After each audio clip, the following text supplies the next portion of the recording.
Hello everybody and welcome to Amphlett Reviews, back with another Hong Kong content review, continuing on with some more Johnnie To. I recently did a review for Triangle. Now it is 2016's Free, one of Johnnie To's last couple of movies before he basically kind of had a semi kind of vanish, essentially, focusing more on his kind of production company. He hasn't done a film in quite some time. I think he did a boxing film called Chasing the Dream. He did a collaboration film. And then that's it. He's kind of stopped making films, and I don't know what project he's got in the works, whether he wants to come back to cinema, whether he just wants to kind of stay on the sidelines a little bit. Hopefully, we might get Election Free down the line. Fingers crossed. I think that would be a holy grail one and a really good kind of comeback film for Johnnie To. So this is one of his last films, and I do have the Blu-ray edition. This is the Region A version that I picked up quite some time ago. I just haven't got around to watching. This is English friendly if you're curious. It's probably the only way to get the film physically. I don't think you can get this on DVD if I'm not mistaken. But this is a relatively decent transfer. But it is available quite often on Amazon UK. They just appeared in there quite a few times, and I think you can get this very easy in terms of rental. I definitely recommend renting this film to see if you like it. And then if you like it, obviously you can pick this up edition. But I wouldn't be surprised if this gets a UE edition down the line. It's definitely an easy one to kind of put onto a UK Blu-ray. As mentioned, Free was released in 2016, features three main characters revolving around a hospital setting. Obviously, these are the three main characters. You have the cop, you have the doctor, and you have the kind of bank robber, kind of villainous kind of character throughout the film. And essentially, the film is very different from what I was expecting.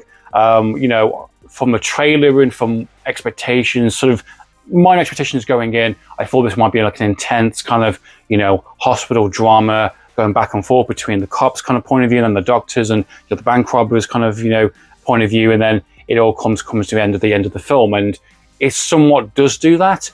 The film itself, realistically, I'd say is more of an episode of ER or Grey's Anatomy. It's more like a day in the life of a hospital kind of drama setting, a melodrama setting. We're in a hospital.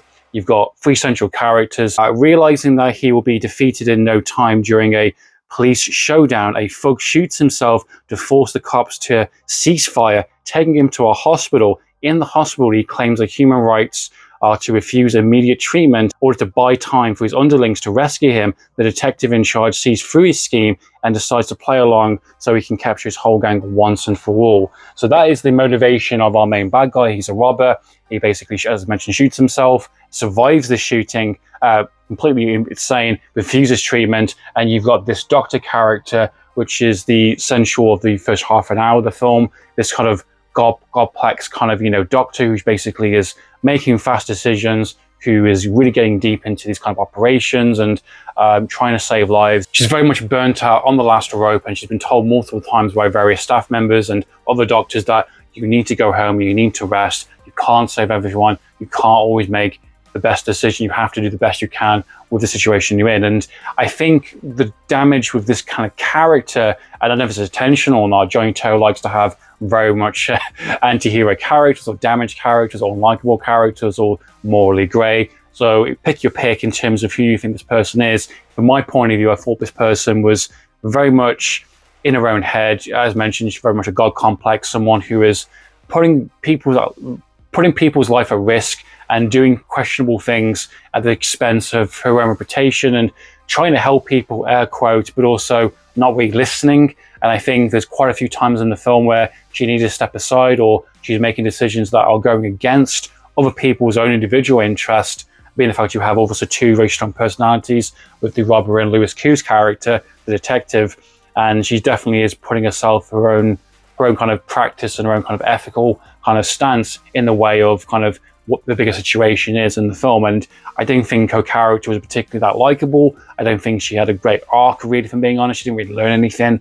But that's up to you as a viewer. It's quite unlikable. She definitely has the best intentions, but her actions and her kind of very questionable kind of moral kind of stance is very much getting in the way of everyone else. And, you know, she's desperate to kind of get surgery for this person. And within 6 hours or so, this person will potentially be dead or a vegetable. And she's so desperate to do anything that she can to agree to his terms or give him kind of certain drugs to kind of knock him out. And she's really doing what she can in the situation it holds, but again, not listening to the bigger situation that's definitely taken place. And being the fact this kind of robber character is for pretty much a bit of a sociopath. You know, he's quoting scripture and quoting American quotes and literature and all sorts of random nonsense. And he's kind of, again, buying time for his fellow comrades to come in and basically save him and to kill the cops. An hour-and-a-half movie, chronicling very small storylines that kind of add on to something within our main three characters, but ultimately just building up to a mini kind of action set piece towards the third act, which, if I'm being honest, isn't that great. It's a slow motion kind of back and forth kind of shooting, which I think is a little bit over the top and isn't quite well done. It definitely feels like characters are pretending to be slow rather than actually being slow in terms of the framing, in terms of the filmmaking. It's kind of strange. It doesn't feel quite right. I can see what he's trying to do. He's doing his famous one-take kind of shot and having this really kind of cool execution of gunplay and violence taking place, which is fine, but I don't think it's particularly that good. It doesn't feel like there's any heart to it. It kind of feels like, oh, okay, I can do this. I know what my third act's going to be, a more traditional, predictable third act kind of shootout. We're in the hospital and then the film ends essentially. But the build up towards that, I don't think is particularly that interesting. I don't think there's any kind of intelligent kind of back and forth kind of wit. There's no real character development apart from these characters being more impulsive and more kind of reckless and showing more their kind of negative side versus the more positive side. The side characters that are in the film are fine. You know, there's a few random patients and a few recognizable characters that you're going to recognize here and there.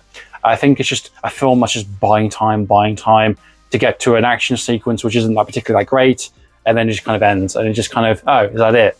You know, I think the cinematography and the way it's shot is very TV-like. It doesn't feel quite right. It feels very icky. It feels very much like I said, like a Grey's Anatomy ER kind of episode. It doesn't have the usual kind of flair that I usually would expect from a Johnnie To film. It's still well made. Don't get me wrong, it's still very competent. It still has some unique kind of angles and some music cues, and obviously has his sort of signature one take kind of shots, and some of his kind of comedy definitely is in the film for sure. I just think at this point, Johnnie To is getting a little bit tired. He's getting a little bit worn out. And even though this is his, I would say, his most weakest film up to this point from what I have seen in terms of his kind of crime thrillers, it's still better than most. I would still watch this over compared to some others. I think out of his main filmography, and especially after watching Triangle, I definitely think this is definitely his weakest film up to this point, and not something to really kind of get excited about or really get much from, apart from seeing Lewis Koo yet again. So yeah, 3 I think is quite disappointing. I think the execution is very poor. I think the concept is great. I think the idea is really solid, and I've seen this before within Life of Our Principal. I think that's a really good kind of anthology of 3 characters coming together in various points. He likes to do these kind of little mini story arcs and how they all come together, which I think is definitely his signature style and definitely something he likes to do in the late 2000s. But I think in this one, it doesn't work. I don't think there's much investment in terms of the overall kind of conclusion of the film. I think the characters are quite underwhelming and not likable, and just, you know, it's just kind of icky and feels very cheap at places, and, you know, not very satisfying by the end of the film. So what are your thoughts on 3? Please comment down below. I'd love to know your thoughts on this one. What is your weakest Johnnie To film that you think he's done? There's a lot of comedies that I have not seen. A lot of his earlier films, TV-based work that I have not seen either. So I'd love to know, guys. Please comment down below. So meantime, guys, Amphlett Reviews, signing out.